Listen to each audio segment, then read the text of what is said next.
विदर्भावर पाऊस तुटीचं संकट कायम आहे। 1 जून ते आजपर्यंत विदर्भात 25% पावसाची तूट झाली।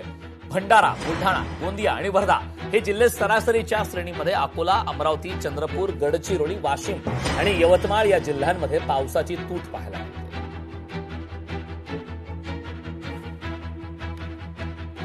बुलेटिनच्या सुरुवातीला एक महत्त्वाची बातमी पाहूयात। तरुणांसोबत संवाद करणं गरजेचं आहे। तरुणांना आदेश देण्याऐवजी त्यांच्याशी संवाद साधणं आवश्यक। सीजेपीच्या आंदोलनाच्या पार्श्वभूमीवर सरसंघचालक मोहन भागवत यांचं हे महत्त्वाचं वक्तव्य आहे।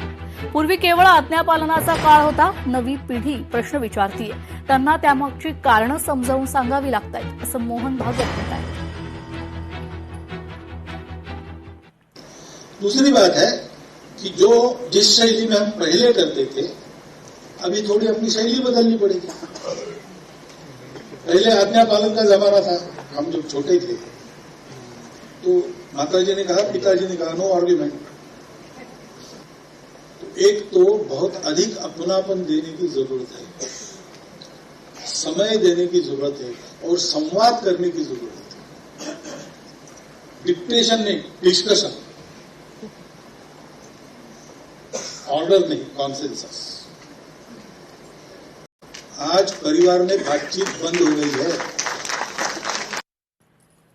तर केंद्र सरकारला विद्यार्थ्यांचे आंदोलन हाताळता आलं नाही, माजी खासदार हरिभाऊ राठोड यांनी आरोप केलेले आहेत। मुख्यमंत्री फडणवीसांना केंद्रात गृहमंत्री करून आंदोलन हाताळण्यास सांगावं, तर भाजपला निश्चितच यश होईल। माजी खासदार हरिभाऊ राठोड यांचं हे वक्तव्य आहे।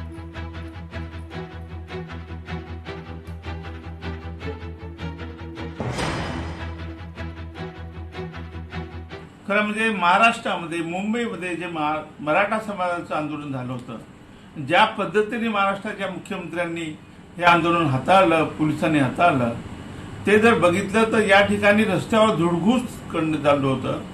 बॅरिकेड्सची म्हणजे खेळणी केली होती, अनेक प्रकार आपल्याला बघितले, परंतु पोलीस शांतपणे बघत होतं आणि एकाही पोलिसांनी काठी चालवली नाही। अशा पद्धतीने हे आंदोलन हाताळलं पाहिजे होतं। आता महाराष्ट्राच्या मुख्यमंत्री देवेंद्र फडणवीस यांना गृहमंत्री करून खरं म्हणजे हे आंदोलन हाताळलं पाहिजे। लोकशाही मराठी ऐका, पहा, जागरूक रहा।